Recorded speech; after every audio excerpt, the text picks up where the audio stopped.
is one, it can slow down growth. If consumers stop spending, if everybody gets afraid and they stop shopping, sorry, that's something in my teeth. If they stop shopping, then companies start losing money, and then your corporate earnings start to drop, which is a very bad thing for stock prices.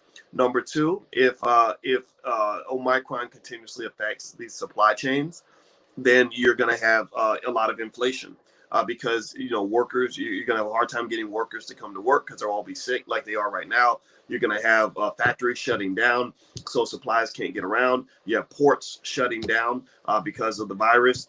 In fact, actually, my mother was telling me about some cruise ships that were stuck out at sea where they couldn't port anywhere because nobody wanted passengers to come to their country that potentially had the virus. So ultimately, this is kind of what you're looking at. Another interesting thing is that you have some big banks this week that are going to be announcing their earnings, and that's kind of going to be a big indicator to see if the banks are benefiting from the changes in the Fed policy. The banks kind of will set the tone for how people feel about where the economy is going and if it's going to continue to roar. What's another factor right now?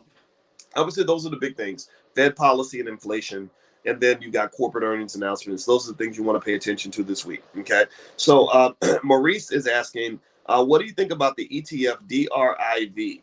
Um, the ETF DRIV is the expense. Okay, and you asked, is the expense ratio important when buying an ETF? Yeah, the expense ratio does matter, but I believe if it's a good ETF and something you want to be invested in, then that's then I think it's a good move. I don't, most of the expense ratios are pretty competitive, and so while you certainly would rather have something that doesn't have hardly any expense ratio at all, ETFs, competitive ETFs, tend to be pretty solid in terms of what they charge you to invest. So I wouldn't necessarily let that keep me from a good investment. Now the ETF DRIV, that's a good one. That's in technology, if I'm not mistaken. Yeah, things like autonomous vehicles and stuff like that. Yeah, and I think I looked at their top holdings. Their top holdings were companies like Tesla and stuff like that. Um, I am a big fan of it. Actually, I think that this is the kind of thing I would invest in as a long term play. Meaning that we know electric vehicles are going to just blow up and do well. What you don't know is whether or not Elon Musk is going to survive all the competition. Companies like Toyota and others are investing almost $200 billion to compete with Elon Musk right now. That's going to cause him some problems. So ultimately, we know EVs are going to do well, but we don't know if Elon Musk is going to be the king of electric vehicles at that time. Now, if you have a question inside the Zoom chat, put your question in the Q&A section.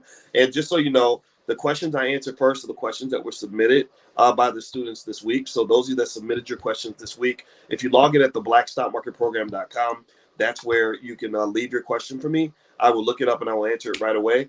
If you ask me a question on the fly, I may be able to give you a rough answer, but I won't. I wouldn't have had time to kind of look into what the issue is you want me to look into. So if you ask me about a certain stock, I may or may not know anything about that stock because there's thousands and thousands of stocks. So it's pretty much impossible to keep up with all of them, right? But I can definitely take some time to do some research, and that's the benefit of being in this class is that you can leave me a question, and I will look into your specific question specifically for you. So Reggie says, I have the majority of my investments in Cash App. Do I need to sell or transfer my investments from Cash App to Robinhood just to keep them in Cash App, but use Robinhood going forward? Wait, okay. Do I need to sell or transfer my investments from Cash App to Robinhood?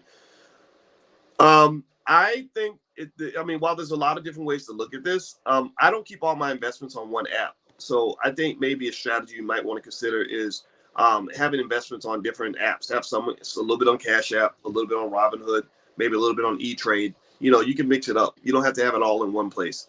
And that's, I think, just from a general diversification standpoint, it might make sense to do that. Let's see here. Let's see. The next question from Terrell says, given the current volatility of the stock market, are you still selling call options to generate income? Yes, I am. That's a consistent strategy. Remember, I talked to you guys earlier about being a sturdy, consistent investor. Well, my strategy doesn't change a whole lot with market conditions. I'm not trying to chase the high of money I can make this week. I pay attention to the dynamics. I like to know what I'm signing up for, so I know what it is, right? But I don't really sort of, say, okay, this week I'm going to be a certain kind of investor. Next week I'm going to be a different kind of investor. I do adjust a little bit, like for example, in 2022, they say that there's a flight to quality. That means that a lot of your crazy up and down tech stocks, meme stocks, stuff like that, those are not going to do as well in 2022, according to the experts. So maybe that flight to quality could be beneficial, going toward companies that have strong balance sheets that are consistently good at making money. If you log in at the blackstockmarketprogram.com, I gave you some of those stocks.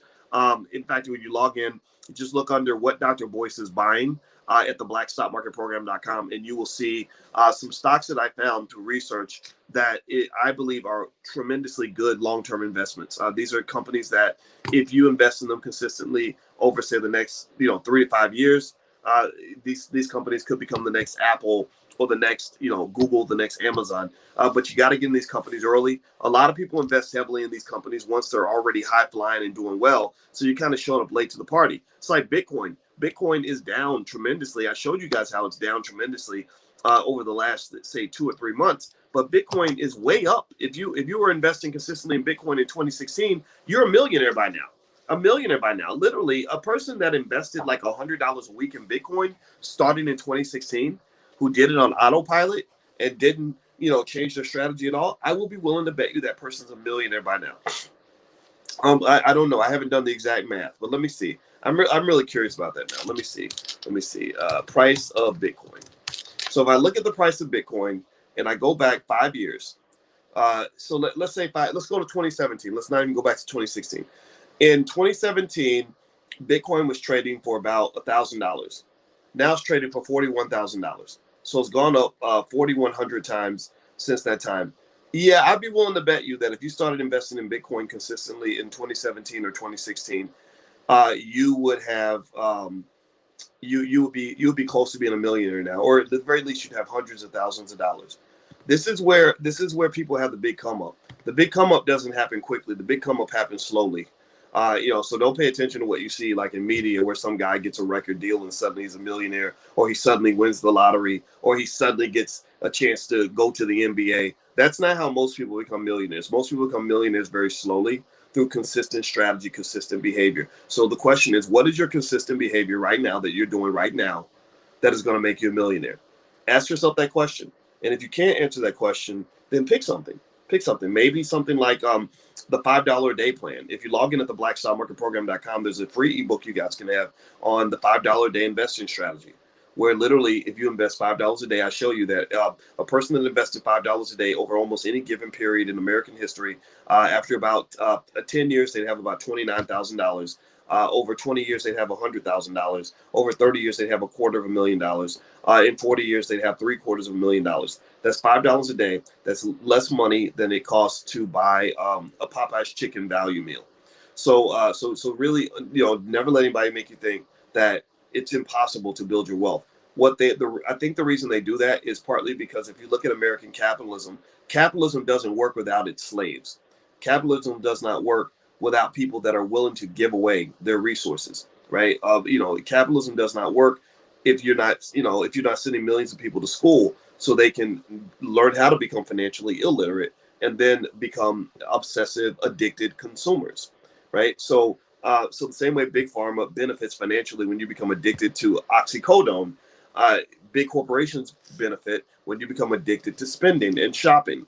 Every Black Friday, every Christmas, they got to train, all of us train like Pavlov's dog to go and hop in and buy anything we can buy. Like we get excited about shopping. We get excited about giving our money away, right? We get excited about buying a $20 product and paying $100 for it because of the markup, right? We get excited about the Gucci belt that costs $800 but only costs Gucci $50 to make. We want to do that, right? So ultimately, capitalism is kind of an interesting two-person tango, and I think that when I really look at the system in that certain way, I think maybe that's why we get to the point, like the same way we tell people that it's impossible to increase your economic status. It's almost like telling a bunch of drug addicts that it's impossible to get through the day without smoking crack. Well, it is possible, but it is really hard if you're a drug addict. If you're a drug addict, it's extremely difficult to get through the day without your drugs. So the answer is obvious, though. Don't become a drug addict or go through rehab, detox yourself, right? So I think everybody needs a financial detox. I really believe that. I think that if you give yourself a financial detox, that's when you learn the difference between your wants and your needs. That's when you learn how to enjoy your money and have fun with it. You can buy yourself luxury stuff if you want to, but at the same time, you are never, ever, ever going to put more wealth into the hands of somebody else than you are to put into the hands of your children and your family. So, one of the things that I brought up yesterday, actually, just speaking on this investing issue and this wealth issue, is last night I enjoyed watching this great football game between the University of Alabama and Georgia. I don't know how many of y'all saw that game. It was a great game. It was a defensive battle. I wouldn't say extraordinary, but it was great because it was two great teams. Both of those teams played excellent. It was really awesome to watch those great athletes on the field together. Now, here's the interesting thing about that game, though, is I couldn't help to be a little bit of a jerk at the end of the game. I know people think I'm a smart aleck when I do this, but I said, pay attention. Notice that after all these games, a lot of times you'll see a white coach surrounded by a bunch of big, strong black men. Where the white guy, got $10 million and maybe a $1 million bonus for winning the game, and the athletes, they get like maybe a trophy or a ring, or they get extra girlfriends, or they get some extra clout on campus. But their families, a lot of their families are broke and struggling. There was a player, was it Derrick Henry or another one, who was the running back for Alabama, and his father was in prison for a bunch of years or something like that. And I just thought about the contrast of that. This guy is in the middle of this amazing experience, and all these people are making millions of dollars. Everything's sponsored by AT&T, and this is the Ford truck. You see Ford truck commercials during the game and all that. All that's money. All that's money, and it takes a certain amount of economic consciousness, which I guess I have a lot of that because economics is what I study. I see all that money, and I see millions of dollars being transferred. I mean, it costs $1 million or more to do a 30-second ad during the NCAA championship in football. Did y'all know that? It's $1 million. You can't get an ad in that game without paying $1 million, writing $1 million check. So my question becomes, where does that money go to? It's going to go somewhere. They're not throwing it in the trash, right? Where's it going? And to me, logically, it says it should be going into the hands of the people that are actually getting out there, breaking their necks, risking getting paralyzed, risking brain damage in order to win the game. Nobody watches the football game to see the coach. I mean, I don't know about you, but I've never known a single person who's ever watched a football game just to see the coach. We watch the game because we want to see those athletes. I watched the game because I wanted to see that great running back Robinson for Alabama. I watched the game because James Cook from Georgia is an extraordinary player. And some of the players are white, right? You got a great quarterback for Georgia. He was a white guy, but we know that the majority of the athletes that they make the money from are black. Black people only 13% of the population, but yet they dominate sports. I think the entire Alabama defense is black. The entire Georgia defense is black. I didn't see a white guy. Tell me if I'm wrong. I did not see a single white guy on the defenses of Alabama or Georgia. So my point here is simple. When you're talking about black wealth and you're talking about the wheel of capitalism, which is entangled with the wheel of racism, they're kind of connected, right? People think that capitalism feeds off racism, racism feeds off capitalism. It's all connected, right? They're not just extracting wealth from you because you're black, but they do extract wealth from the weakest link, right? And being black partly means historically because you were slaves, you were the weakest link. The easiest group of people to extract wealth from are the black men in America because everyone hates them. For the most part, this country has always hated the black male to a certain point, right? That's why and when someone is disliked like that, then you can exploit them because the people have a tough time seeing the humanity of the group of people that you're extracting wealth from. Do you get what I'm saying? It's like if I say, hey, I make my money by slaughtering pigs, people say, oh, well, that's fine because nobody cares about a pig. Right? Or I slaughter cattle. Oh, that's fine. Who cares? But if I said I make my money by slaughtering puppies, well, there would be an outrage. Do you follow what I'm saying? Do you get my logic? Let me know you get what I'm saying so I can know that I'm not talking crazy or talking weird or over anybody's head. I'm not trying to do that. I'm not trying to be disrespectful if you disagree. It's your right to have whatever opinion you want. I'm really speaking as a guy who's been a black man my whole life, and I was a college professor for 30 years. I sat there and I watched the athletes. I heard their stories. I saw what they were going through. I had athletes in my class who failed my class because they had to keep going to football practice so much, or they were forced to change their major. They said, "Oh, Dr. Watkins' class is too hard. He's gonna force you to learn too much. So we're gonna put you over in a major that is more consistent with your sports schedule." That's unethical. That's wrong.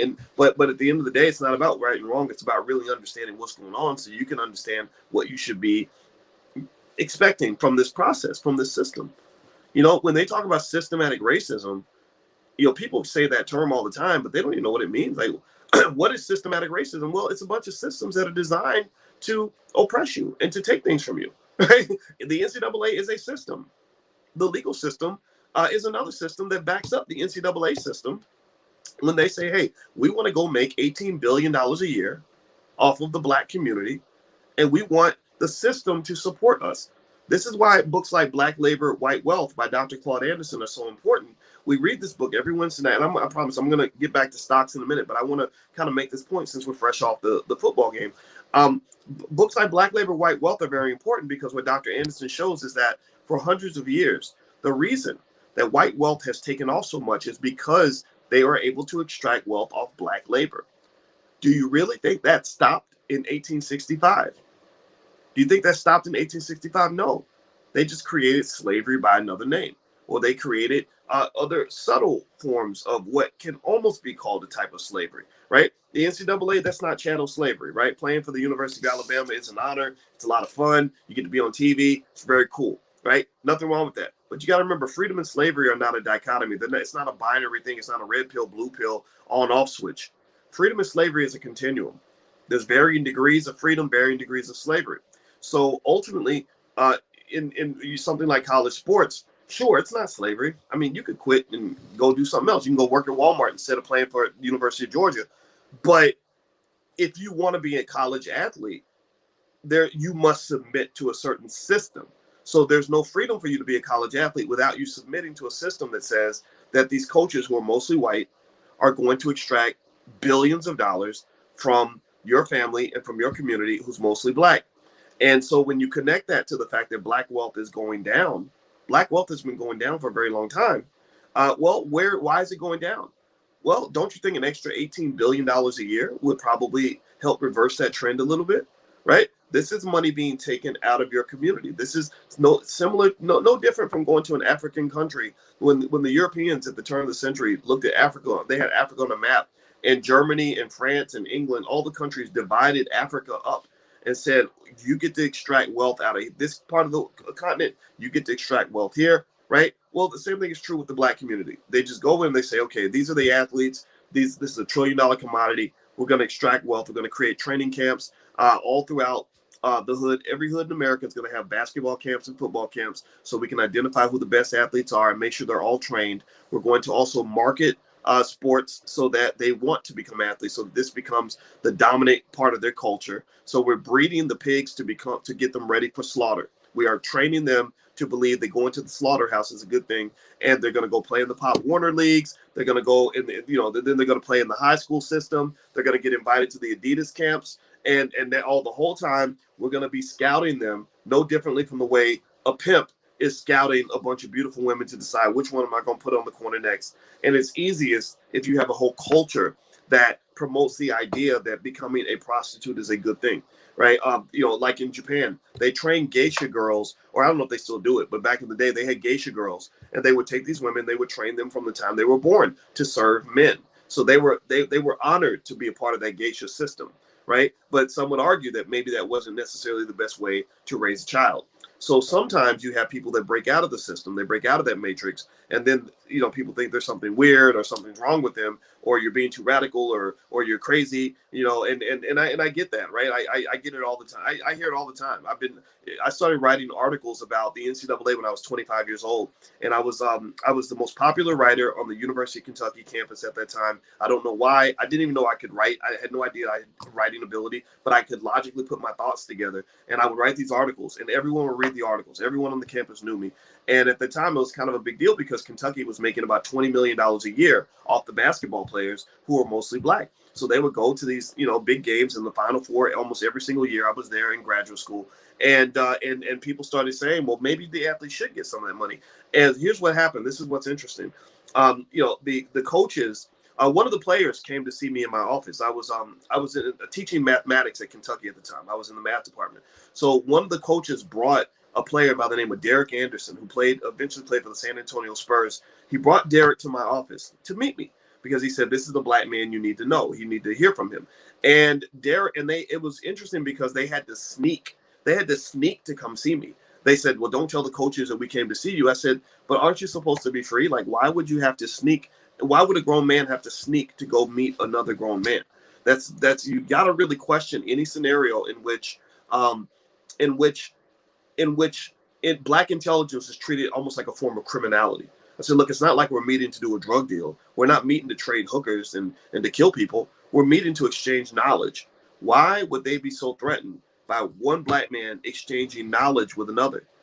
Well, it's because they I believe deep down understood that that system is fundamentally corrupt and unethical.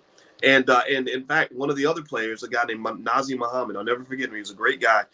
He actually told me that the players were told not to read my articles. Like, don't read that stuff. They're gonna put stuff in your head, and he's gonna put stuff in that blah blah blah. Well, it reminds me of if you watch this movie about a guy that played for Syracuse named Ernie something, who was a great running back at Syracuse. It's crazy because he came in after Jim Brown.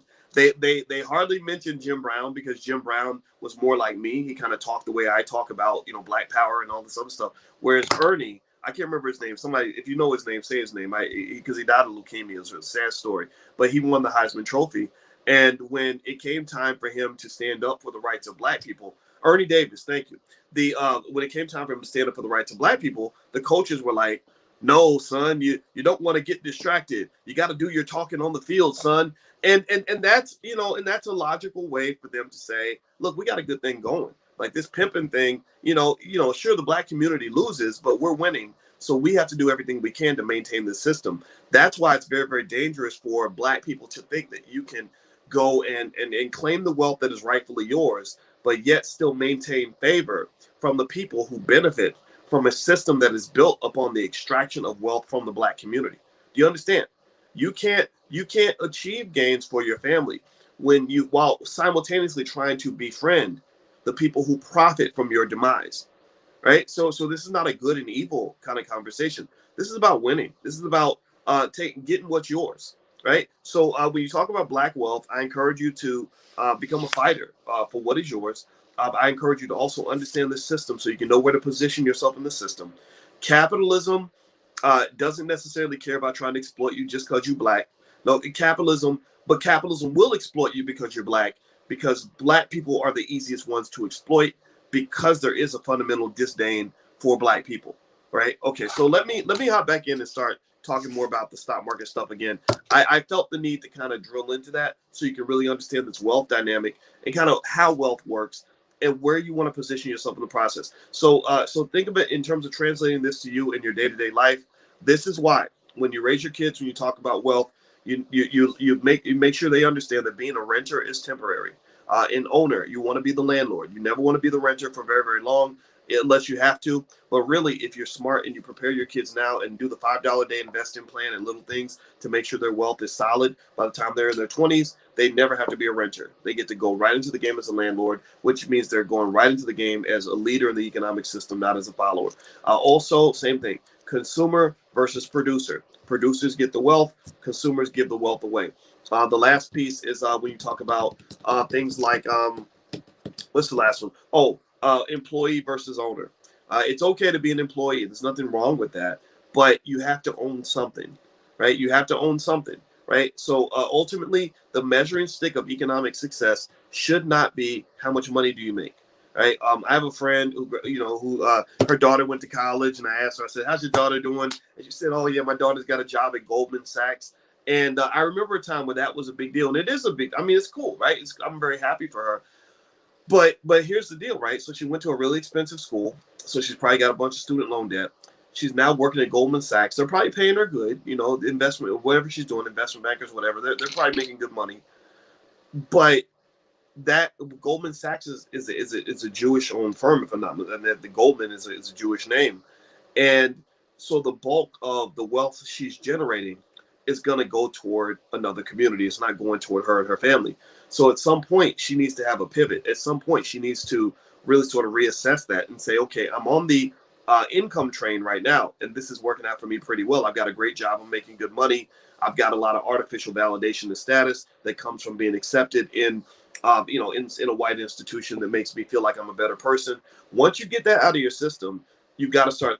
She, in my opinion, should start thinking like, okay, how can I get with some other Black women or black people and create an institution that is going to do a few things. One, it's going to create wealth for my community and for my family, where we're the boss. We're deciding what this institution is going to do. And also, we're creating jobs for other Black people. We're not just creating one job for ourselves. The Black community can never be saved, and even your own family will never be saved economically by one person who got one really good job. There will never be one person in your family who got a really good job who's going to be able to save everybody, unless that person gets a job making $20 million a year playing for the Dallas Mavericks or something, right? Maybe that's an exception, but for the most part, the community can't be saved by people that have jobs, because a job is a one-off kind of thing. Job creators are the ones who are going to save the community, right? And so ultimately, that's one thing she has to do. Second thing she has to do is figure out how her net worth is going to become positive. Now, she's starting the game with all these student loans. She's got a high salary, but if she gets to New York and starts living a lifestyle that is consistent with what it means to work for an investment bank, then you can get caught in that debt trap.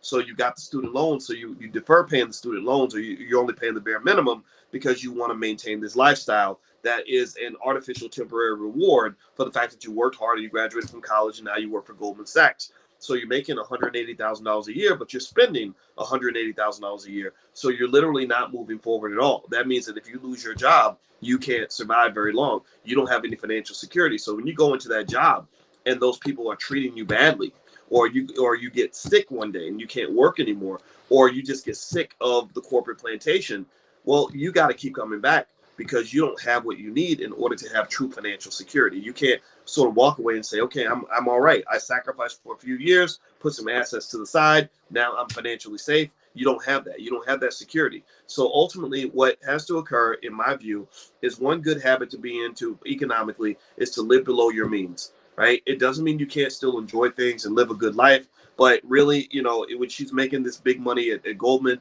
I'm hoping that she can find a way to live off, say, 70% of her current income, with the rest of that money going towards some sort of long-term investment vehicle that's going to allow her to build enough wealth and security that she can quit her job eventually. Also, if she's also invested in things like, a couple small businesses, maybe with friends that have a special skill, where that business has a chance to possibly pop out and just take off, or maybe she's invested in some real estate, so she's generating some free cash flow, as well as some value appreciation that comes from ownership of property.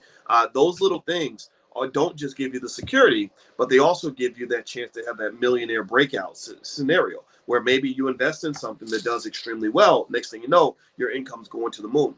But the thing about a job is not only risky, but it is also, because you're talking about one source of income that is highly dependent upon the favor of somebody who doesn't even like you anyway. But also, it's very unimaginative in terms of shutting down all your economic possibilities. There are so many possibilities out here when you are planting seeds in places where the economic grass can grow, right? If you're planting seeds in small businesses that you believe in, or you're planting seeds in little stocks that you want to invest in, or you're planting seeds in real estate holdings that could possibly shoot up in value, that's how you get positioned to possibly grow your wealth. Or you see something about crypto, and you start buying little pieces of crypto. It's 2012 and you say, hey, this new thing called Bitcoin's out here. Let me take a little bit of my extra money and just kind of plop some money in this Bitcoin thing so I can own some of this. Because you don't know where the next big economic revolution is really coming from. You don't know which stock is going to be the next big stock that's going to triple in value, right? But if you're not in the game, then you don't get the benefit from when the game starts to change, right? And so, in fact, actually, if you think about it, when you are not investing at all, or you're just taking your money, you're earning your paycheck, you're spending it, and then you got to go back to work to get another paycheck, what you're kind of doing is you're taking yourself off the ramp, the on ramp of economic success. Like, if you think about wealth, it's like being on the freeway, right? People on the freeway can drive 70 miles an hour and they're just zooming down the road. Sometimes there's a traffic jam, but or a car accident. But for the most part, if you're on the freeway, you're going to go faster than somebody who's driving the side streets. So when you are just earning your check and you're getting up, going to work, coming home, going to bed, getting up, going to work, coming home, going to bed, and you're not able to take some percentage of your money and invest that consistently and plant seeds, then you're really driving down the side streets of economic success. You will never be able to go as far as fast on the side streets as somebody who's on the highway. So make sure your kids are on the highway, I would encourage you to go beyond just teaching your kids. I would encourage you to give them assets to work with. It's very frustrating when you have all this economic knowledge but no money. And so what you want to do is, again, you plant those baby seeds, $5 a day program. Anybody can do it. And by the time your child's 20, 25 years old, they've got $100,000, $200,000 in liquid wealth. That's powerful in two ways. One, $100,000, $200,000 is a lot of money. They're no longer poor and black. They're no longer in the struggle. They're no longer like, woe is me. The world is their oyster at this point. Number two is powerful because the wealth is liquid. There's a difference between having $200,000 in wealth versus having $200,000 liquid. Liquid means I can get that money tomorrow. That's beautiful. That means I can make a lot of economic moves. Liquidity is extremely important. Liquidity is an often overlooked but yet incredibly important aspect of economics that people don't talk about. When remember when everybody was talking about how Donald Trump was a terrible businessman because his businesses weren't profitable. I don't know if y'all remember that during with all the chaos when Trump was in office. And now I'm not sitting there trying to say Trump was a great businessman. I'm not here to say that he's a great politician or a great guy. I don't think any of those things are true.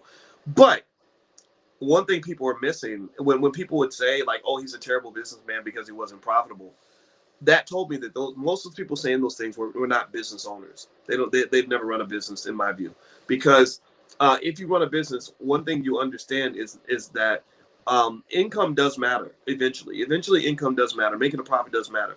But do you understand how many businesses there are that can literally go years and years, sometimes decades, without making a profit at all? Amazon, Jeff Bezos is the richest man in the world, or was the richest man in the world, one of the richest men on earth. He went years without making a profit. Amazon went years without making a profit. So do you know why they were able to do that? Well, because the banks kept them liquid. The banks just said, here's a few $billions. As long as you think you're going to be able to make money soon and you can service the debt and pay the interest, then you just keep going, keep living good. So a lot of times you'll have people that'll be living a really extravagant lifestyle, and they'll go to the IRS, and the IRS will literally claim that person has made no money. In fact, let me give you another example. Warner Brothers. This was brought to my attention when I was talking to Will Smith's brother, Harry. I don't know Will, but I know Harry, and Harry and I talked for hours. He's a very smart man. Harry was talking about how, to this day, I couldn't believe it. I got to go look it up to confirm it to be true for sure. But he said that Warner Brothers, to this day, claims that the entire Harry Potter franchise, has never made a profit. Did y'all know that? They literally are saying, well, Harry Potter was a money loser, which is the most ridiculous thing I've ever heard, because Harry Potter was one of the biggest franchises in movie history. But the reason they do it that way is because they're like, look, we don't need to make a profit. We just want to be liquid. We see the money coming in. We see the big revenue streams, and we're taking care of ourselves and taking care of each other and paying dividends to shareholders and all this other stuff, and because we're staying liquid. So basically what I would say to you is, when you're thinking about your financial life, don't just pay attention to how much wealth you have. You always have to pay attention to how liquid you are. So where does that come into play? Well, let's say, for example, I've had a lot of people, when I went to Ghana in 2019, a lot of people were asking me about investments they can make in Africa. And I said, yes, I think we should all invest in Africa. And I'm looking for opportunities to invest in a way that makes sense. Ken Harris, Dr. Ken Harris, who runs the Black Business League out of Detroit, he does delegations to Africa. I'm going to try to join him on one because I really want to find some quality investments that I can actually bring to you guys and mention to you. Well, here's the problem, though. When you invest, let's say you find this great company in Africa you want to invest in. The problem is, so let's say you got, an extra $10,000, and there's like a boating operation, in Africa where they export a product or something, or there's a farm or something, right? Or something you can invest in Africa. And they say, just put your last $10,000 into this investment. It's okay to do that. But the problem is, once you put your money in, you can't get your money out. There's no market you can go to where you can say, hey, I put $10,000 into this investment, into this chicken farm. I'd like to sell you the chicken farm for $10,000, right? Maybe you can find a buyer, but it's a lot of work. You got to go hunt down a buyer, and you got to convince them that it's worth $10,000. And then what if you only get two offers, and both of the offers are, one's for $5,000 and one's for $4,000, and you really need the money? Well, that is what is called a liquidity problem in finance. You need money, you need cash, you have something that has tremendous value, but you can't get your value out. Whereas if you put your money into something that's publicly traded, one benefit of that is that you can still get the upside, but you're liquid, right? So this does not mean you shouldn't invest in Africa. It doesn't mean you shouldn't invest in small businesses at all. I'm not saying that at all. It just means that when you consider what investments to put your money into, take the time to pay attention to liquidity. If you don't pay attention to that, then you're going to end up missing a big chunk of the boat. There are some situations, especially during a financial crisis, where liquidity is far more important than how much money you're going to make. In fact, there have been times where I've taken a far less profitable investment over a more profitable investment because the least profitable investment was more liquid. It gave me access to my money in case I needed it. So keep that in mind as you invest. All right. So let's see here. Next, Terrence is asking, what are your thoughts on Credit Strong for building business credit? Do you suggest other options? Yeah, Terrence, I looked in. You submitted the question about Credit Strong. And by the way, if you want to submit your questions for me in advance, just log in at theblackstockmarketprogram.com. And these are the questions I'll answer first. Basically, I looked up Credit Strong. And what Credit Strong appears to do is they seem to basically allow you to get a loan, an installment loan from a bank in Austin, I think, that where you're repaying the loan and they're reporting it to the credit agencies, and they lock the money up in an account so you can't actually use the money. And I find that kind of interesting, right? So it's like, okay, we're going to loan you money. And this is from what I gathered. We're going to loan you money. We're going to put it in an account that you can't use until you pay the interest, and I guess you pay the interest and the principal. There we go. Yeah. So you can't use the loan until you pay it off, but you got to pay the interest off, which means that you're not going to get to use your money. So it's like we're loaning you money without actually really loaning you money. Like we're loaning you money without letting you use it. And the benefit to you is that by paying this loan off, we're gonna report it to the credit bureaus, which is gonna increase your credit score. I'm not gonna say that that's a bad idea. I'm just gonna say I wouldn't do it. Because if you loan me money, I need you to let me use that money because I might be able to take that money and go make more money, right? Because, here's the deal. A lot of people think credit scores are the most important thing in the world. Credit scores are not the most important thing in the world. What matters more, in fact, credit is a replacement for those who don't have cash. I had years where I didn't have a good credit score, and this was a long time ago. But now my credit score is it's fine. But there was a time where it wasn't very good, and I knew exactly what I needed to do to fix it. I just didn't care. I didn't care because I didn't want to get into a bunch of debt anyway, and I had all the cash I needed to buy whatever I wanted. So what did I care about getting good credit? It didn't matter to me. So I'm not trying to say that credit scores don't matter. I'm not saying that at all. I'm saying that this particular method of letting them give you a fake loan in order to improve your credit score, I don't think it's the most efficient way for you to improve your credit score. There are places where you can get small installment loans where you can actually use the money and you can pay that off, and that can help your score. Paying your bills on time is a big part of getting your credit score up. You can call the creditors that you owe money to and renegotiate a lot of these debts. A lot of these companies will take pennies on the dollar to settle the debt. The last piece is the Fair Credit Reporting Act gives you the right and the ability to challenge anything on your credit report. Anything.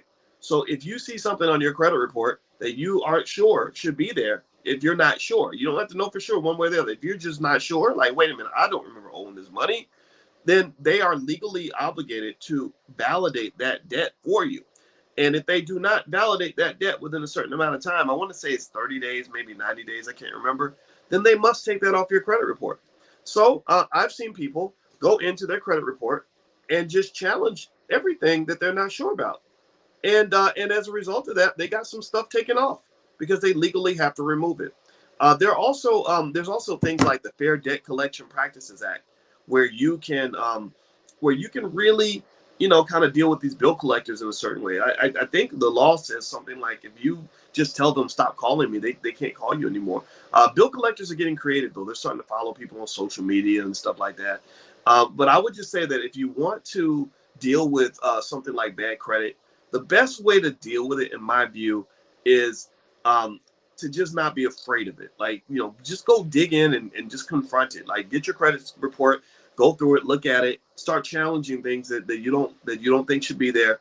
And then after you challenge things, maybe go and deal with the creditors, like send them, letters and, or sorry, or call them, maybe, or get somebody to call on your behalf to negotiate down the debt. But I also find that having a little bit of cash can be helpful, where you're prepared to kind of settle debts for a low amount of money. And also, again, part of the reason that having bad credit didn't bother me that much when I had it was because I figured out a way to make money. If you figure out a way to make money, then credit scores don't matter nearly as much. And also, there's an interesting thing about credit scores and credit that always fascinated me. Do you ever notice how it's much easier to get them to loan you money for something stupid than it is to get them to loan you money for something productive? Like, it's much easier to get a loan. Like an 18-year-old with no credit history can get a student loan for $200,000, but that person can't get a business loan for 25 grand. Or a person can go and get a car loan any day of the week. No matter how bad your credit is, they always ready to loan you money for a car, but they won't loan you money to like buy a house. And even though your rent is more than the mortgage payment on the damn house, that's an interesting kind of thing. And I don't know. I mean, how much of this is by design? I can't say, but there's something interesting about when you talk about debt traps. Debt is not a trap if you're borrowing money for something that's going to benefit you. Debt is not a trap if you're borrowing money to buy a home or to start a business. Debt can be the thing that liberates you. Debt can be your liberator, right? Debt is a trap when you're borrowing money for something stupid. Like if they, when you go to the jewelry store and they say, "Hey, we'll give you financing on this $10,000 necklace," like, yeah, that is a big trap, because now you just got, the De Beers just sold you a diamond necklace that, maybe cost them $3,000. They sold it to you for 10, and now you're paying off like an artificial debt. It's like, so it's almost like if you're hungry and I have a candy bar and you say, how much is your candy bar? And I say it costs $30. And you say, well, that's too much. And I say, well, this is the only place you can eat within a 20-mile radius. So you have to buy the candy bar for me, right? And I say, well, and don't worry, we have, same as cash financing, like no money down. I can loan you $30 to buy this candy bar from me. And you say, oh, thank you so much. And so you borrowed $30. So now you owe me $30 for a candy bar that I paid 50 cents for, right? That's a problem. That's a wealth transfer from the rich to the poor. That's a wealth transfer from those who own capital, to those who own capital from those who don't have capital. So because I have access to a candy bar and you don't, I'm able to extort you in a way by putting you so deep in debt that it's going to be hard for you to get out of it. And that's where, the law comes into play. Usury and things like that come into play, because obviously that's not a fair deal. I shouldn't do that to you. And universities are participating in that extortionary process because they have this thing called a college degree. And you've been raised your whole life. Again, remember, capitalism is designed to teach you to think a certain way, right? So you've been raised from birth to believe that you must have a college degree in order to be successful. That if you don't have a degree, your life is ruined. It's going to be terrible for you, etc. So there's this artificial demand for a college degree. And what happens is there's a limited number of spots. There's a limited supply, right? So I just say, hey, look, if you want to come to our school, you got to pay what we tell you to pay. But don't worry, you can just sign on the dotted line and we'll let you in, but we're going to put you $100,000 in debt. And so that's honestly unethical and illegal, and it does become a debt trap, because a debt trap to me is anytime you borrow more than you can afford to repay, because the asset that you borrowed the money for isn't giving you the revenue to repay it, right? So college loans are only a debt trap when you borrowed a ton of money to get a degree that is giving you a low-paying job where you're going to pretty much become a sharecropper for the rest of your life, working the land, working this little college degree, and never get a chance to repay that debt. Now, if suddenly all college graduates were making $500,000 a year, then it would be perfectly fine to go borrow $150,000 to go to college, because you would then be making a good, what we call in finance, a positive NPV investment, positive net present value. What that means is that the amount you're borrowing is less than the amount you're receiving, right? That's how wealth is built. Wealth, it comes from buy low, sell high. You give up less than what you receive. If you do that, then you win. And what I like about Dr. Claude Anderson in his books, like Powernomics and Black Labor, White Wealth, is he hits that key point very clearly, where he talks about something called the Doctrine of Unequal Exchange. The Doctrine of Unequal Exchange is basically how Black wealth got extracted, where we were giving up something that had more value than what we were receiving, right? So they went to Africa and they said, here's some here's some old trinkets, and here's some used weapons, and here's a Bible. And Africans instead, and in return, the Africans gave them gold and copper and all these precious metals, right? And eventually things like oil and all kinds of stuff, that had real value. So to this day, same thing happens now, right? You give the Bernard Arnault, the founder of Louis Vuitton, you give him $10,000 for a belt and some pants, and he gives you, something that costs him $30 to make. All right, so let me keep going. Let's see. Terrence is asking about crypto miners. Have you ever considered setting up a crypto mining station as passive income?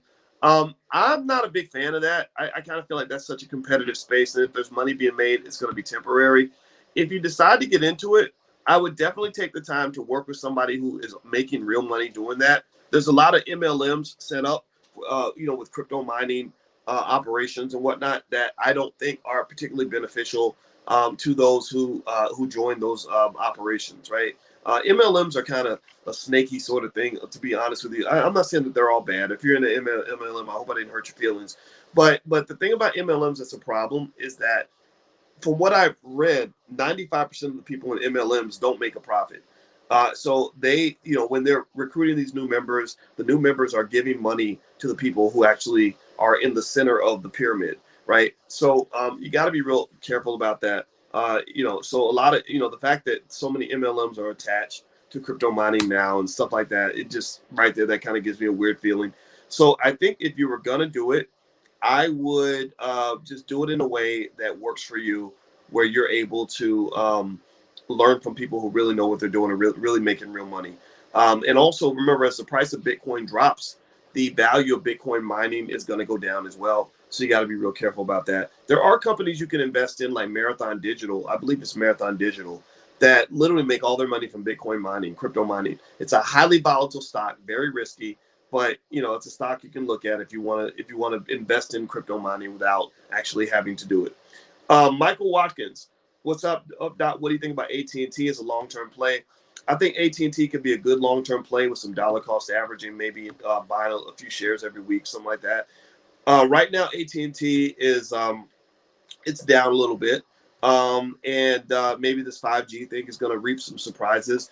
I don't think most of the analysts believe AT&T is a great buy. About half of them like it, half of them don't. AT&T's strategic strength is that they own a lot of assets. They have access to over 100 million customers. The downside, though, I think, is with competition and also debt.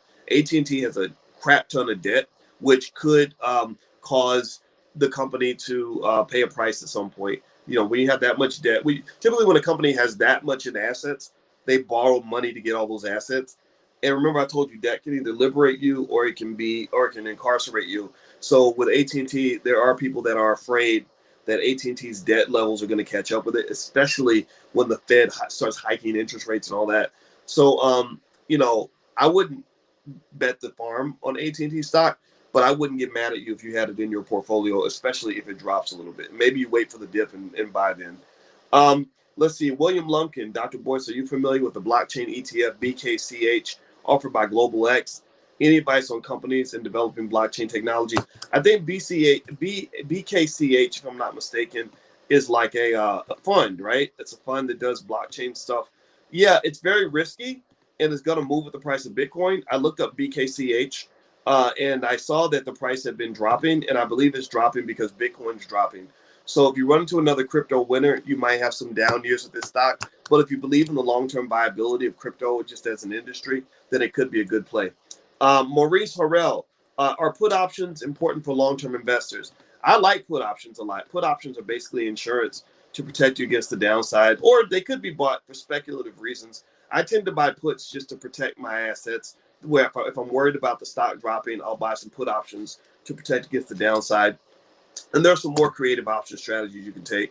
I don't see why put options wouldn't be a good thing to add to your portfolio. Like maybe, and you can get them real cheap. Like if you're really worried that the stock could take a massive drop, if you're afraid, like you got to ask yourself when you're buying insurance of anything, or which that's what put options are, they're a type of insurance. Whenever you buy insurance, you got to ask yourself one important question. What am I afraid of? What's the worst that can happen? And when you lay that out there and you figure out what's the worst that can happen and what you're afraid of, that allows you to then say, how do I then mitigate that risk? Right? Some people, they say, I'm not worried about stock dropping. It's going to be okay. I can stomach it. Well, in that case, maybe you don't need anything, right? You don't have to spend any money on insurance or any put options, right? Because you're not worried about it. Then some people may say, I'd be okay with a little bit of a drop, but if it drops more than 30%, that would probably make me a little real nervous. Well, then maybe you go and you go 30% below the current price, and you buy put options, long-term put options, with a strike price that is right at the point of fear, right at the point where you say, I will get out of the stock if it hits this level, right? And that's one thing I don't really do is, when people buy put options because they think the stock price is going to go down and all that speculation is very risky. I think options are better for kind of managing and controlling risk or generating income from a portfolio. Like I sell call options every week I have a risky portfolio. I have different portfolios. I have my long-term retirement money. I have my safe portfolio, and then I have my risky portfolio that I, kind of play with and have fun with, and I sell options on those stocks. Because sometimes I'll buy meme stocks. Like I'll buy GameStop and sell options on GameStop because everybody loves GameStop and everybody's overpaying for the call options. Like the call options on GameStop are severely overpriced, but there are people that just want to gamble. They want to buy call options out of the money calls, and because they're hoping for a big payoff. Fine, I don't care. You can, that's great. Let's trade. You want the big payoff that happens every now and then. I want the consistent payoff. It might be smaller, but it's steady, because I know that if I sell the call option to you, if I sell the upside of my GameStop to you, then I'm going to get my money regardless. I hope you win. I really hope that the stock goes up and you get what you're going to get, right? So if the GameStop stock is selling, I don't know, let's say it's selling at 150, and I sell a call option to somebody at 170 on the market, then here's what's happening. I'm going to get paid regardless because I own the stock. Like you're basically renting from me the rights to the upside of my stock. Anything past 170, you're going to get. So you're buying the right to gamble. I'm the casino. You're the gambler. You're giving me money so you can gamble. Fine, I'll take your money. Thank you so much. And then let's say the stock goes up to 180 or 190. Well, I'm still making money because I'm going to get everything between 150 and 170. That's still mine, right? But then after 170, that's yours. Congratulations. So maybe we both win, right? You win because your stock went up. Your ship came in, right? You put down $1,000. You turned it into 3,000. Hooray for you, right? Well, I won too because I got paid in advance, number one. And then number two, I also got a piece of that upside also, right? But that's not the only way to kind of play that game. I played the game that way because that's what I appreciate. That's what I enjoy. That works for me, right? But if something else works for you, then you may play the game a different way. And the reason that financial literacy, and then I'm going to answer this, then we're going to close down in a few minutes. But the reason financial literacy is so important is because, if you know all the rules and all the different methods and techniques and opportunities and processes that are out there, you know how to sort of engage in financial consciousness, then you can kind of know how to calibrate your portfolio and your investing strategy in a way that fits who you are and what you're trying to accomplish, right? So anyway, by the way, some of you are asking about the stock options investing and stuff. Well, don't forget, this weekend at the Generational Wealth Conference, I'm going to do an introduction to stock options, and there's going to be a bunch of other stuff there, from real estate to insurance, tax, all that stuff. So feel free to go to generationalwealthconference.com. That's generationalwealthconference.com if you'd like to join us. We get started Saturday morning. And then also stockoptionsmasterclass.com. That's where my stock options masterclass is located, if that's of interest to you. Stockoptionsmasterclass.com. Okay. Next, Maurice says, what do you think about MCSI stock? MCSI. I think MCSI, is that emerging markets? I keep wanting to say it's emerging markets. Let me see here. MCSI, what's in that portfolio? It's an American finance company headquartered in New York. It's a global provider of equity, fixed income, real estate indexes, multi-asset portfolio analysis tools, ESG, and climate products. It operates the MSCI World, MSCI All. Yeah, emerging markets. Yeah, now I remember because I remember looking at the data when I was in graduate school. Um, I think that's not a bad move because that's you're getting international exposure. It's not a stock that's necessarily gonna make you rich, but it is something that has done quite well in the last 5 years. It's gone up 500 over 500% in the last 5 years. Again, imagine buying a house for 100,000 and then 5 years later it's worth 500,000. That's what you're talking about. So it's performed quite well, and I think it's good for that global diversification that I think is important for a portfolio. Let's see. Okay. Quick response to your questions that are in the chat. By the way, log in at theblackstockmarketprogram.com if you want to see the recordings of any of these sessions. And also, if you want to leave me a question for next week. And also, if you log in at theblackstockmarketprogram.com, you can get access to what Dr. Boyce is buying, where I show you 6 or 7 stocks every week that I really like. And these are based on my research in terms of what the analysts feel are great long-term plays. So feel free to log in, theblackstockmarketprogram.com. I want to make sure you guys know that. All right. Somebody asks, how's your daughter doing? I'll talk to you guys about that a little bit later. It's really sad. My daughter was hit by a drunk driver on my goddaughter Carmen. She's like my daughter. She was hit by a drunk driver on New Year's Eve, and she's still in the hospital. And so I'll tell her that you asked about her. I can't. I don't want to talk about it because I'm gonna start getting emotional and getting mad. The guy's name was Brandon Becerra. That's the guy who hit her, Brandon Becerra. And I'm very upset. And I really have an issue. I've always had an issue with drunk drivers. Now it's very personal for me. It's very, very sad to deal with that. So I appreciate everything. I see you guys' comments, Robin, and thank you. All right. Okay. So let me get focused here. Okay, so let's see here. Doc, can you speak about why Pelosi's husband has calls on Apple for $100 on June 1st? What's going on in June? Is student loan deferment ending in May? That's driving the mindset. He has call options on Apple. You mean like, well, I know that Pelosi's husband owns a lot of stock. Like Nancy Pelosi is deeply invested in a lot of these companies. And I'm looking at the article in Barron's, and it says Nancy Pelosi's husband bought stock options on Apple, Tesla, and Disney.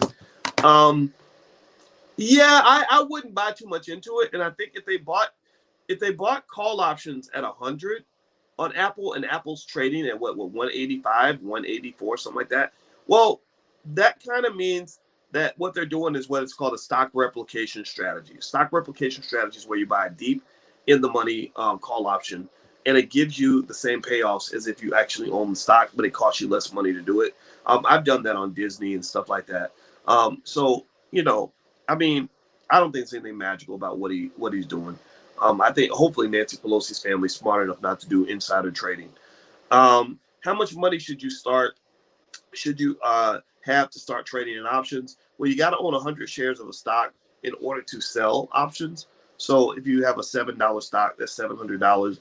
But to buy call options, you don't need that much. So I don't know. I imagine you could start trading options for as little as $100, $200. But don't get too carried away with it because it's kind of like stock options are like financial crack. You get a real strong high, but the lows are real low. So crack is whack, as Whitney Houston used to say. So I would encourage you to be extremely careful when using options. You can mess around with it or use it for insurance purposes, but I wouldn't necessarily use that as a primary investing strategy. Courtney Cook, what are your stocks on employer discount on their stock and the ability to pay for the stock out of your paycheck? I'd say, Courtney, I would do my research to see if it's a good stock to own. But 15% discount, though, is still pretty good because if you believe that stocks are trading at the value that they should be trading, then a 15% discount is a little bit like free money. I wouldn't put too much faith in that one company stock, though. Remember, Enron had a lot of employees who put all their retirement in Enron stock.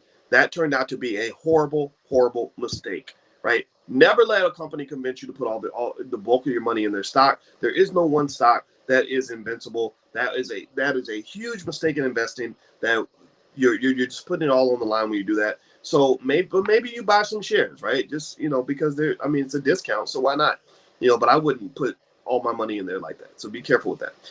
Let's see. Tasha says, Dr. Boyce, do you believe cryptocurrency, Bitcoin, could be the new monetary system? No, I don't think that's ever going to be allowed to happen. I think the government's going to come out with digital currency, but I don't think they're going to. They remember they own the guns The people that own the guns are the ones that can always change the rules whenever they want to.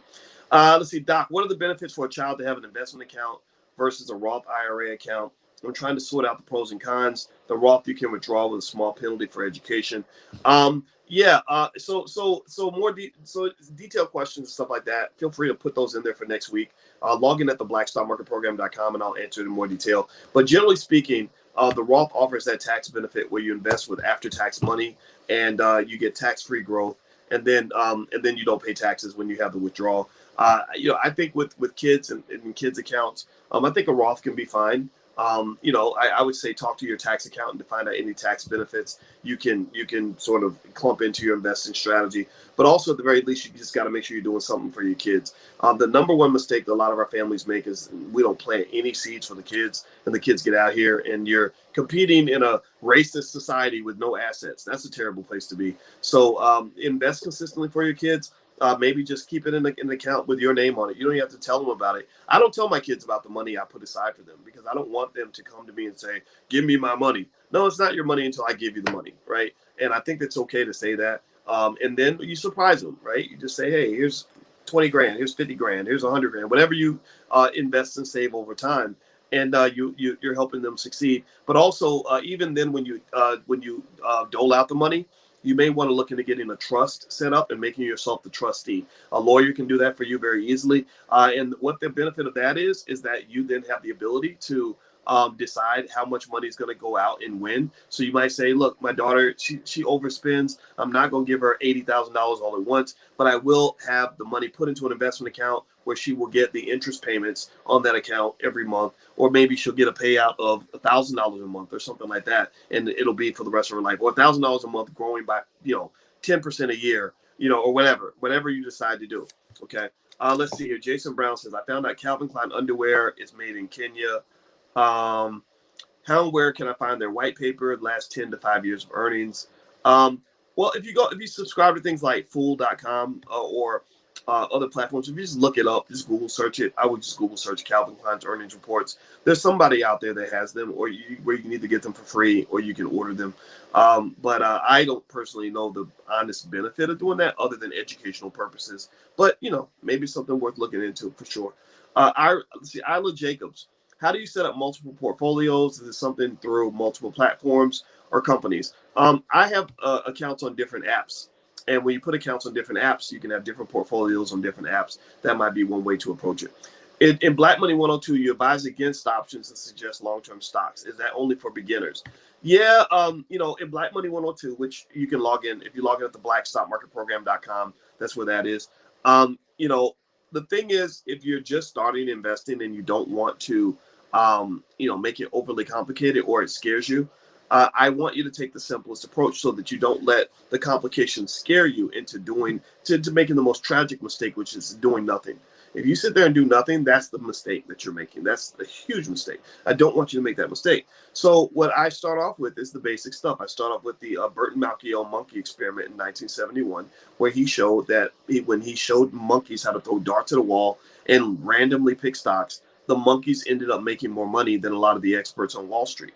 So to me, if a monkey can do it, then all of us can do it, right? And so a lot of people allow overthinking and fear to cause them to not just miss out on opportunities of a lifetime, but to also, continue ugly generational curses. Remember, financial trauma is very real. It's all in our families. A lot of us grew up poor and struggling and all that. Why would you want that for your kids? So what I would encourage you to do is don't overthink it. Just go get you maybe an S&P 500 mutual fund like SPDR, SPDR, the S&P 500 index fund, or Vanguard mutual fund, and just on autopilot set it to put $100 a week in that fund, or $50 a week, or $200 a week, whatever you can afford. Pick a benchmark like your car note. If your car note is $300 a month, then put $300 a month in your stock portfolio or more if you can afford it, and do it consistently. Do it on autopilot. Don't go checking it every single day, buying and selling and constantly flipping stocks. That's not what that game is. You don't want to keep poking at it. Just let it grow. Let it grow. Like if I plant a flower in my living room, I let it grow. I don't go in there and I poke at it every hour. That doesn't make any sense. You want to just let it grow. You got it? So everybody type the word grow in the chat if you get what I'm saying. All right, so last question. Derek says, Had a friend send me Nash Digicoins saying it's Fed approved. How do you know this is a good investment? Derek, I don't know anything about Nash Digicoins at all. You can feel free to put it, log into the blackstockmarketprogram.com, put the question there. I'll look it up and see what I can find. I'm not a big fan of new cryptos. I think new cryptos most of the time are garbage.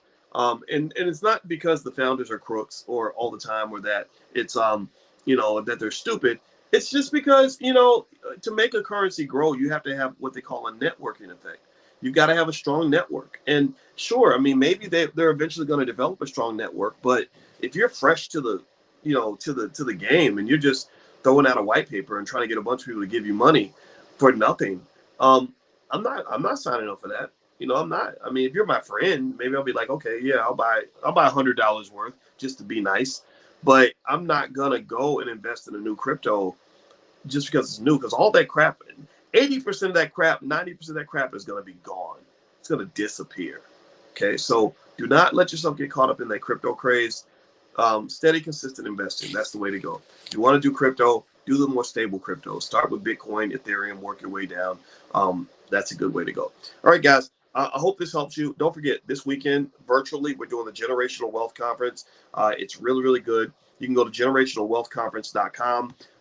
We are literally going to cover just the whole gamut of wealth. I mean, Julian Gordon is super ambitious, and it's a 2-day event.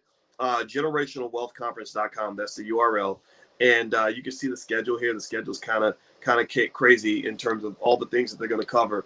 And there is a fee. It's $179, but you can get 20% off if you use the code word Dr. Boyce. I believe that's still working. Dr. Boyce, all one word. And you can see here on the first day, we're talking about stock options, what's new with crypto with Teddy Ewing, the Black Family Master Plan with my brother Lawrence, an intro to Forex investing by Zia Long, becoming your own bank by Jake Taylor Jacobs. Julian Gordon is also there on day 2. He's doing mortgages and financing, the buyback Baton Rouge fund that they're doing where they're buying back a big chunk of Baton Rouge, wholesaling and off-market deals, entrepreneurship by Markel Russell. Henry Washington and Jessica Myers are doing wholesaling. Karina Simon is doing Simon, I'm sorry, making money through short-term rentals by Carrington Carter. That's also going to happen. So if you want to take a look at the Generational Wealth Conference, just go to generationalwealthconference.com. We get started Saturday morning, and you will learn a lot. I guarantee it. All right, guys. So please have a great day. God bless you, and thank you for hanging out with us in the Black Business School. We are here to serve you and your family's needs, and we love you, and I hope you guys have a great day. I'll see you soon. Take care. Bye-bye.